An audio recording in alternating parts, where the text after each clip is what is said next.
로마서 14장 13절에서 23절의 말씀을 통해서 그리스도를 섬기는 자라는 제목으로 하나님 말씀을 함께 나누겠습니다. 예수님께서 마리아와 마르다, 나사로의 가정에 들어가게 되십니다. 자, 예수님을 집에 손님으로 모셨으니까 얼마나 그 집이 바쁘겠습니까? 집에 손님이 오면 준비해야 될 것이 많죠. 오기 전에 일단 집 청소부터 좀 해놔야 되고, 그래서 손님이 오면 대접할 다과나 음식을 준비를 해야 되겠죠. 근데 아마 성경의 이렇게 상황을 보면 아마 예수님이 이렇게 갑자기 가시게 된 것이 아닌가. 그러니까 분주한 상황 속에 그 언니였던 마르다가 예수님이 자기 집에 왔으니까 이제 대접을 해야 되잖아요. 그러니까 음식을 하기에 바쁜 거예요. 그런데 자기 동생이었던 마리아는 예수님의 발 아래에 앉아서 예수님이 하신 말씀을 듣고 있더라는 거죠. 그러니까 언니 입장에서 이 마리아가 좀 눈치가 없는 거죠. 아니, 지금 예수님을 손님으로 모셨는데 같이 빨리 준비를 해서 예수님을 대접해야 되는데 그 발치에 앉아 있으니까 이거 좀 빨리 이거 해야 되는데 혼자서 힘드니까 이제 예수님 계신 곳을 가서 예수님에게 먼저 양해를 구하는 거예요. 예수님, 주님이 우리 집에 오셔서 내가 손님 준비하느라고 지금 심히 바쁜데 그 발 아래에 있는 제 동생 있잖아요. 그 동생 좀 내보내서 저 좀 도와주라고 하십시오. 그러니까 마리아에게 직접 야, 너 빨리 나와, 나 도와줘야지 라고 말할 수도 있지만 예수님에게 양해를 구하는 거죠. 그랬더니 예수님이 뭐라고 말씀하십니까? 이렇게 말씀하셨어요. 아니면 마르다가 원하는 대답은 그래, 마리아 너 빨리 나가서 언니 좀 도와줘라, 이것을 원했을지 모르는데 예수님이 이렇게 말씀하셨죠. 마르다야, 마르다야, 네가 참 많은 것을 준비하니라 참 바쁜데 한 가지만 해도 족하다, 여러 가지 안 해도 된다. 그러면서 말씀하시기를 이 마리아는 더 좋은 편을 선택했느니라. 더 좋은 편을 선택했느니라. 우리가 상황적으로 놓고 봐도 이 마리아는 말이야, 손님이 집에 왔는데 언니 돕지도 않고 그 발 아래 손 하나 까딱하지 않고 말이야, 그러고 앉아있는데 그러면 안 되는 거 아닌가 우리가 생각할 수 있는데 예수님의 평가는 달랐다는 거죠. 왜요? 예수님은 지금 그 집에 앉아서 뭘 하고 있었습니까? 말씀을 전하고 계셨다는 거죠. 그러니까 예배의 자리를 얼마나 중요하게 또 사모하며 거기에 앉아 있었는가. 간혹 우리가 그런 이야기를 하잖아요. 설교를 들을 때 그 설교의 말씀이 정말 꿀송이처럼 달게 느껴지는가. 오늘은 시편의 말씀에 보면 주의 말씀의 맛이 어찌 그리 단지요 내 입에 꿀보다 더 답니다 라는 표현이 있는데, 아마 마리아가 그 예수님의 말씀을 그렇게 꿀송이 먹는 것처럼 달게 주님의 말씀을 먹고 있지 않았을까. 그러니까 그 좋은 자리를 마리아는 세상의 그 어떤 바쁘고 분주한 것 다 내려놓고 이것이 가장 귀한 것이다, 그러기에 그 자리를 사수하고 빼앗기지 않았다는 거예요. 예수님도 마리아가 더 좋은 평가를, 더 좋은 것을 선택했다. 우리가 인생을 살아가면서 선택의 연속 아닙니까? 무엇을 선택하느냐에 따라 그 사람의 선택의 결과물은 다르게 나타나는데요.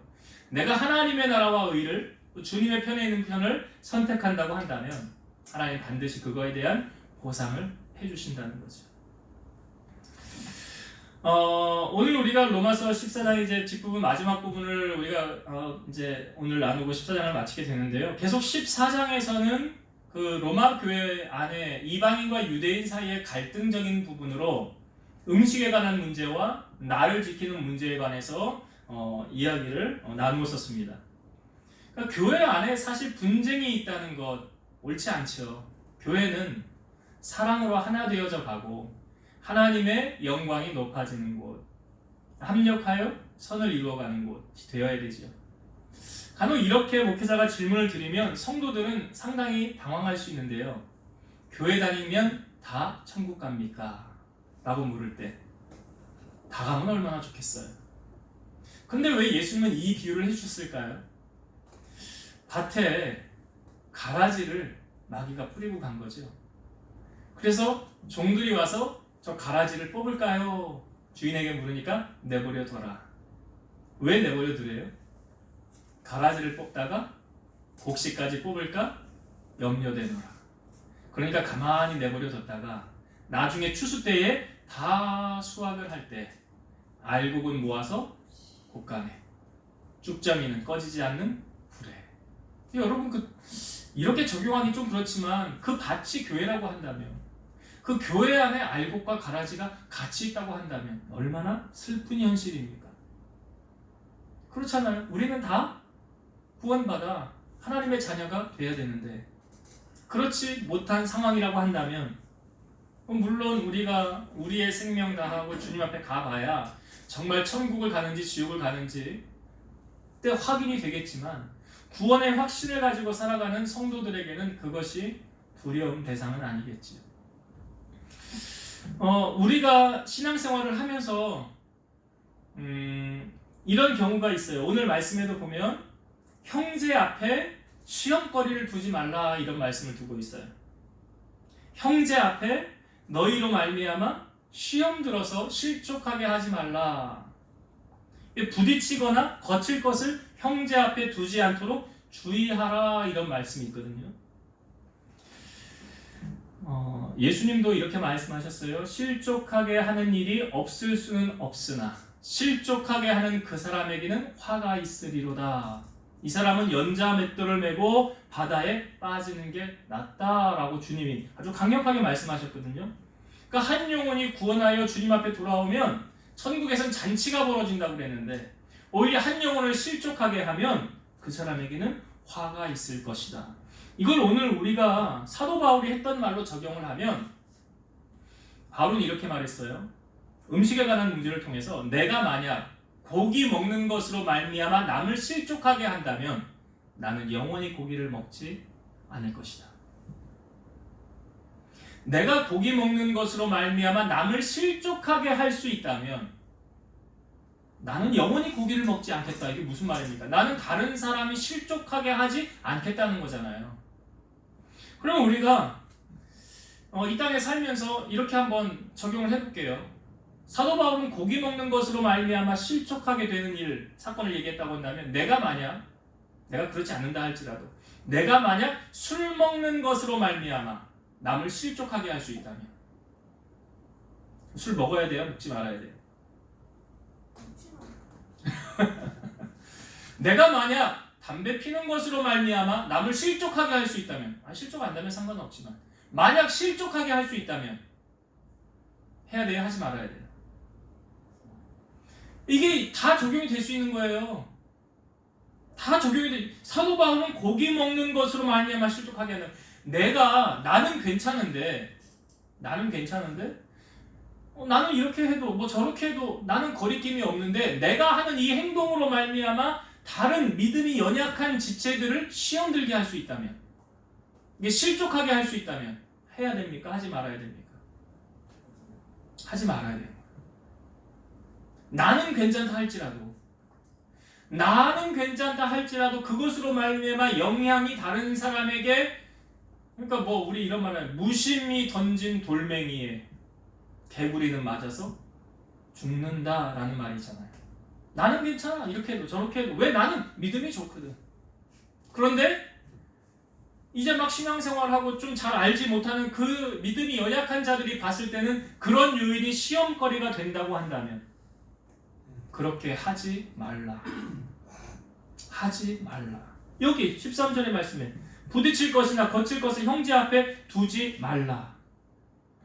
만약에 우리가 다른 사람을 시험 들게 하는 것은 사랑으로 행하지 않았기 때문이다 라고 성경은 말합니다. 자, 15절의 말씀을 한번 볼게요.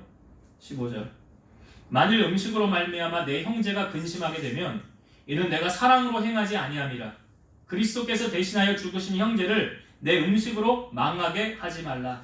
그러니까 다른 형제를 시험 들게 하는 거, 여기 음식이 들어와 있지만 음식 말고 다른 것 적용을 다 해보면 거기에 무엇이 되든 간에 그것으로 말미암아 내 형제를 근심하게 하면, 이게 시험 들게 하면 사랑으로 행하지 않았기 때문이라.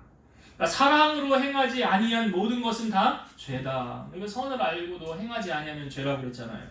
야고보 기자가. 그러니까 시험들 함정을 놓지 말고 이 죄의 자리, 유혹의 자리 그렇게 만들어 두지 말라라고 성경은 말하고 있어요. 그러니까 믿음도 어떤 사람은 고기를 먹을 만한 믿음이 되지만 어떤 사람은 고기 못 먹어요. 우유밖에 못 먹어요. 믿음의 분량이 그거밖에 안 돼요. 그럼 그런 사람들은 어떻게 됩니까? 배려해서 믿음이 자랄 수 있도록 권면해 줘야 된다. 그런 것으로 말미암아 그냥 우리가 신앙생활하다 이런 분들 많죠. 교회 쉬는 분들 가운데 왜 쉽니까? 교회 왜 쉽니까? 라고 그러면 대개 하는 말이 뭐 핑계 삼아 되는 말인지는 모르겠으나 난 시험 들어서요. 나 어떤 사람 때문에 나 시험 예수 믿는 사람이 왜 그래요? 예수 믿는 사람이 왜 행동이 왜 그래요? 말이 왜 그래요? 그렇게 함으로 말미암아 이게 시험 들게 되는 거예요. 그러니까 성경에는 시험 들 거리를 두지 말라라고 말하고 있어요. 만약에 그렇게 시험 들게 하면 우리가 사랑으로 행하지 않았기 때문이라. 사랑으로 행하지 않았기 때문에 시험 드는 거예요.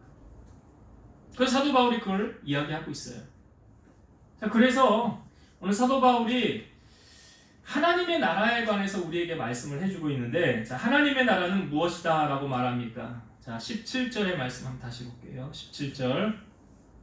하나님의 나라는 먹는 것과 마시는 것이 아니요 오직 성령 안에 있는 의와 평강과 희락이라.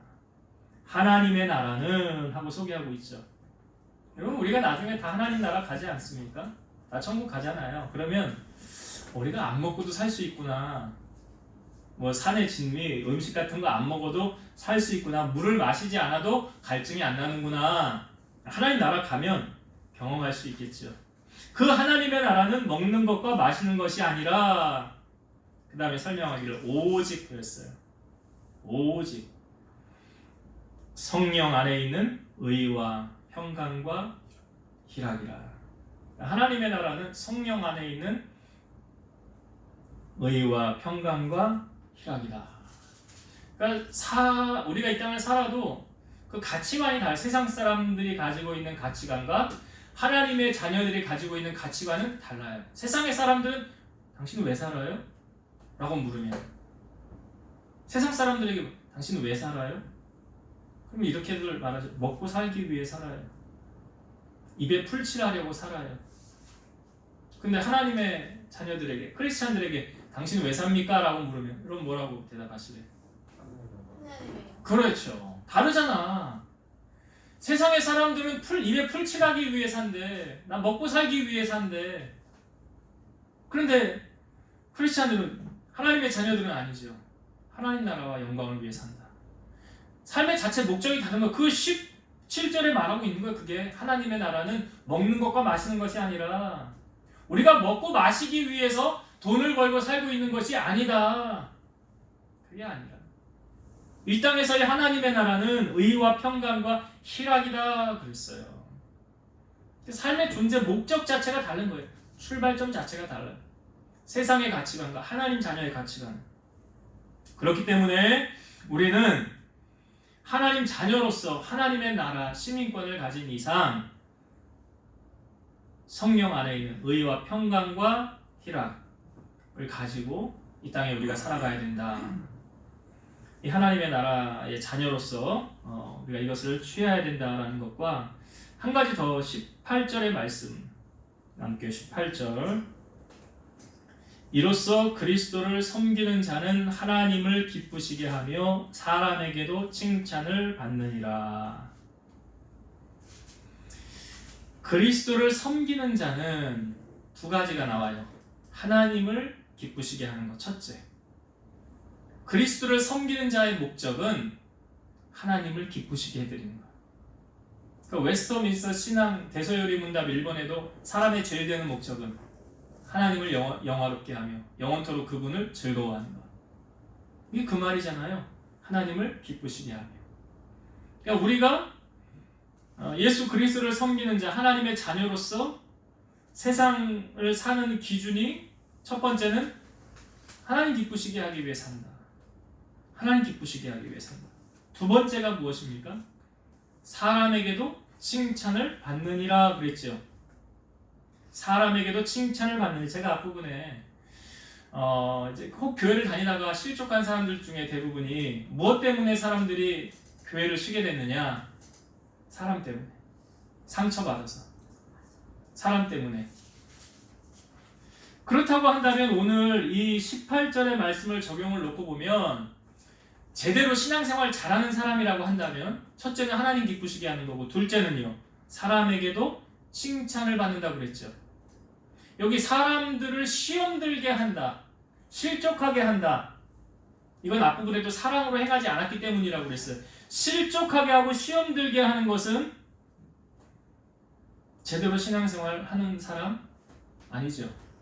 그러니까 제가 그 말 자주 하잖아요. 예수 믿는 사람들이 세상에 나가서 빛과 소금의 역할을 감당할 때 믿지 않는 사람들이 보면서 당신을 보면 하나님 살아계신 것 같습니다. 당신이 다니는 교회 나도 가고 싶습니다. 그런 소리를 들어야죠. 그런 소리를 들어야 우리가 지금 신앙생활 잘하고 있다라고 검증이 되어지는 거예요. 그러니까 여기 18절에 이 말씀 여러분 잘 기억하세요. 그리스도를 섬기는 자는 두 가지. 첫째, 하나님을 기쁘시게 하며. 에베소서 말씀에도 보면 주를 기쁘시게 할 것이 무엇인가 시험하여 보라 그랬어요. 시편 기자는 여호와를 기뻐하라, 그리하면 너의 마음의 소원을 이루어 주시리라 그랬어요. 그러니까 하나님 기쁘시게 하면 따라오는 게 있는데 뭐냐면 내 문제 해결받는 거예요. 여러분 아마 이 말 자주 들어보셨을 거예요. 내가 하나님의 일을 하면 하나님은 내 일 하신다. 한번 따라합시다. 내가 하나님의 일을 하면 하나님은 내 일 하신다. 믿으십니까? 믿으시면 그렇게 사셔야지. 아니 내가 축구하고 내일만 열심히 하고 하나님의 뒷전인데, 근데 하나님 나 좀 도와주세요, 내일 해주세요. 너 내일 안 했잖아. 이렇게 반문하시면 뭐 할 말이 있어요. 너 내일 안 했잖아. 근데 왜 너는 네 일을 나한테 해달라고 그러니? 그러면 우리 할 말 없잖아요. 그러니까 하나님을 기쁘시게 하는 일에 먼저 우선순위를 가지고 힘쓰는 거야. 아까 세상 사람과 크리스찬의 삶의 목적이 다르다고 그랬죠? 출발점 자체가 다르다고 그랬죠? 세상 사람들은 왜 산다고요? 먹고 살려고. 그러니까 하나님의 나라는 먹는 것과 마시는 것이 아니에요. 입에 풀칠하려고. 하나님의 자녀들은 아니에요. 왜 삽니까? 하나님 기쁘시게 해드리려고요. 그 나라와 그 일을 구하려고요. 이게 목적이에요. 그렇게 우리가 살아가야 되고, 또 한 가지 왜 산다고요? 18절에 하나님 기쁘시게 하며 그 다음 나오는 게 뭐예요? 사람에게도 칭찬을 받느니라. 사람에게도 칭찬을 받느니라. 지금 신앙생활하면서 세상 사람들에게 손가락질 당하는 크리스찬, 이 말씀에 빗대어 보면 잘못 살고 있는 거예요. 세상 사람들에게 뭘 받아야 돼? 칭찬을 받아야 돼요. 칭찬받고 있습니까? 손가락질 당하고 있습니까? 그리스도의 아름다운 향기를 바라고 있습니까? 우리는 빛인데요, 빛이 가면 어두움을 물리치고 있습니까? 그러니까 우리 안에 지금 이 사람에게 칭찬을 받을 수 있도록 그렇게 신앙생활을 해야 된다. 그렇게 신앙생활을 해야 돼요. 근데 이 말씀으로 적용을 놓고 보면 내가 정말 그리스도를 섬기는 예수 그리스도의 제자인가 라는 부분을 놓고 볼 때 하나님 기쁘시게 하는데 힘쓰고 있는가, 사람들에게 칭찬받고 있는가, 이 두 가지를 딱 적용해 놓고 나는 지금 이 말씀대로 되어지고 있구나, 그러면 잘 살고 있는 거예요. 제대로 신앙생활을 하고 있는 거예요. 근데 이게 안 되고 있다, 이게 말씀이 걸린다, 그럼 돌아봐야 돼. 자신 돌아보고 내가 지금 하나님 앞에서 내 믿음을 지금 점검해 보면서 바로 나아가야 된다라는 거예요. 이제 말씀을 정리하고 마치겠습니다. 지금 사도 바울이 로마서 14장은 특별히 이방인과 유대인들이 몰려있는 로마 교회 안에 사랑으로 하나 되길 원하신 거예요. 시험 들고 서로 네 편 내 편 편가르기를 하는 걸 그걸 원하지 않는 거예요. 그래서 음식에 관한 것과 날에 관한 것 우리가 다 앞부분에 나누었어요. 그것에 대한 최종적인 오늘 결론의 말씀이에요. 사도 바울이 오늘 말씀에 보면 형제들로 하여금 서로 부딪힐 것이나 거칠 것을 형제 앞에 두지 말라 그랬어요. 그러니까 시험거리를 사실은 제공하면 돼요, 안 돼요? 안 돼요. 뭐 시험이 드는 사람도 잘못이지만 시험거리를 제공하는 것도 안 돼요. 그래서 제가 앞부분에 말씀드린 거예요. 사도 바울이 내가 고기 먹는 것으로 말미암아 다른 사람을 실족하게 할 수 있으면 나 영원히 고기 안 먹는다. 이 고기 먹는 거 말고 다른 걸로 아까 제가 다 말씀드렸죠? 여러 가지 적용했었어요. 그런 부분으로 인해서 내가 다른 사람 실족하게 할 수 있다면 우리 사도 바울처럼 나 이거 안 할 거야. 왜? 저 사람 시험 들게 할 수 있어. 실족하게 할 수 있어. 넘어지게 할 수 있어. 그러면 연자맷돌 메고 바다에 빠지는 게 낫다고 그랬어 주님이. 절대로 그런 일을 행하서는 안 된다. 그래서 그렇게 하는 사람은 뭐가 부족한 거예요? 사랑이 없이 행하기 때문에 그런 거야. 사랑으로 행하면 사랑은 허물을 덮어준다고 그랬죠. 허다한 죄를 덮어준다고 그랬죠. 그러니까 로마 교회 안에 사랑으로 허물을 덮어주고 하나 되기를 원하는 하나님의 마음을 바울을 통하여 전하고 있더라. 그래서 하나님의 나라에 대해서 말씀하기를 하나님의 나라 먹는 것과 마시는 것이 아니라 오직 성령 안에 의와 평강과 희락이라고 그랬어요. 먹고 마시는 게 하나님 나라가 아니에요. 의와 평강과 희락이라. 그래서 우리는 이것을 추구하면서 하나님 나라를 확장해 나가야 된다. 그런 하나님의 나라를 우리가 구해야 될 것이고요. 두 번째 나누었던 것이 내가 정말 그리스도를 섬기는 자, 예수님의 제자인가? 여러분 제자하고 주변인하고는 다른 거잖아요. 예수님을 따르는 제자하고 예수님을 따르는 군중은 다른 거예요. 군중은 그냥 옆에서 멀리서 그냥 둘이 뭉실하게 따라가는 거. 그러나 제자는 아니죠. 의미가 상당히 다르죠. 오늘 이 18절의 말씀은 그리스도의 제자로서 우리에게 말씀해 주는 거예요. 그러니까 그리스도의 제자로서 그리스도를 섬기는 자는 두 가지를 우리가 해야 된다. 첫 번째는 하나님을 기쁘시게 하며, 이게 뭐냐면 우선순위 어디에 두고 있느냐 잘 생각하세요. 내 삶의 목적이 나의 부유와 나의 번성과 내 자식 잘 되고 잘 먹이고 내 사업 잘 되고 이게 첫 번째 목적이 아니다. 첫 번째 목적 그거 아니에요. 뭐래요? 하나님을 기쁘시게 하는 것. 하나님 기쁘시게. 그러면 내가 하나님 기쁘시게 하면 하나님이 나 기쁘게 해주겠죠. 내가 하나님의 일 감당하면 하나님 내 일 책임져 주시겠죠. 앞뒤가 맞아야지. 아구가 맞아야 되는 거 아니에요? 그러니까 먼저 그리스도의 자녀로서 해야 될 첫 번째 목적, 하나님의 영광, 하나님 기쁘시게 해드리는 것. 삶의 목적으로 가지세요.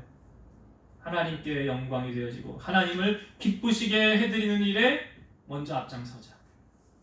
그리고 나서 내가 복을 받는지 못 받는지 보란 말이에요. 이 말씀이 살아있다고 한다면 말씀대로 해 주실 거니까. 두 번째 무엇입니까? 사람에게도 칭찬을 받는다.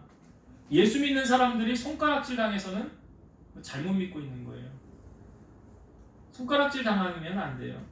다른 사람이 실족하게 해서도 안 되는 것이고, 여러분 요셉의 삶을 보세요. 요셉이 보디발의 집에 팔려갔을 때 왜 보디발이 요셉을 총리의 자리에 세우셨습니까? 보디발이 하나님 믿는 백성 아니잖아요. 근데 요셉을 가만히 보니까 하나님이 너와 함께 하시더라. 이걸 봤대잖아요. 누가요? 보디발이요. 집사님 가만히 보니까 하나님이 집사님을 정말 도우시네. 집사님 일을 다 책임져 주시네. 이런 소리 들으란 말이죠. 우리가 살면서 하나님이 나를 도우신다는 거. 그런 게 뭐예요? 하나님 살아계시는 것이고 그게 칭찬받는 거잖아요. 그게 하나님 영광을 높이는 거잖아요. 우리가 이 땅에 살아가면서 사람들에게도 여기 칭찬을 받느니라. 여러분 칭찬받는 자 되세요. 그러니까 초대교회가 부흥하면서도 7 집사를 세울 때 어떤 사람 조건으로 세우셨습니까? 7 집사를 세운 조건이 뭐예요? 성령과 믿음이 충만하고 칭찬받는 자였어요. 그러니까 교회 일꾼도 아무나 갖다 그냥 집사, 권사, 장로 세우는 거 아니에요. 주변에 이 사람 어떻습니까? 이 사람 괜찮습니까? 직분으로 세워도 되겠습니까? 뭐 검증.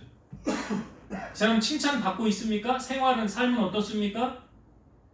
다 물어보고, 그리고 나서 7 집사 그렇게 해서 세워진 거예요. 아무나 갖다 세운 거 아니에요. 그래야 하나님이 그를 통해서 영광 받으시고 그의 아름다운 선행, 빛과 소금의 역할을 감당함으로 복음이 더 확장되어질 거 아닙니까? 아니 그 안디옥 교회로 파송할 때 예루살렘에서 누가 갔지요? 누가 갔습니까? 예루살렘 교회에서 안디옥 교회로 파송할 때 바나바. 그럼 바나바를 어떻게 소개하고 있어요? 바나바는 착한 사람이에요. 성령과 믿음이 충만한 사람. 착한 사람의 말 속에는 뭐예요? 칭찬받는 사람 아니에요? 사람들에게 칭찬받는, 저 사람은 아주 악한 사람이야. 저 사람은 가까이 가지도 마. 저 사람 예수 믿는 사람이 왜 저래? 잘못 믿고 있는 거예요. 우리가 세상 속에서 오늘 이 18절의 말씀 속에서 하나님께는 기쁨, 사람들에게 칭찬 받기 위해서 그렇게 무단히 달려가시고 힘쓰고 애쓰는 여러분 되시기를 주의 이름으로 축원드립니다. 기도하시겠습니다. 살아서 역사하시는 하나님 감사합니다. 우리가 하나님의 일을 행하면 하나님은 내일 책임져 주실 줄로 믿습니다. 그 믿음 가지고 우리 성도들이 살아가게 하시되 먼저는 하나님 앞에 영광, 하나님의 기쁨이 되는 삶을 살게 하시고 또한 세상의 많은 사람들에게 인정받으며 칭찬받을 수 있는, 그래서 우리의 삶을 통해서 우리의 착한 행실을 통해서 하나님께 영광이 되어지고 복음의 지경이 넓어질 수 있는 그런 성도들이 될 수 있도록 축복하여 주옵소서. 이제는 우리를 모든 죄악 가운데서 구속하신 예수 그리스도의 은혜와 하나님의 사랑하심과 성령님의 내주 교통 인도 역사 충만케 하심이 사랑하는 성도들 머리 위에, 저들의 가정 위에, 제단과 나라와 민족 위에 이제로부터 영원토록 함께 있을지어다. 아멘.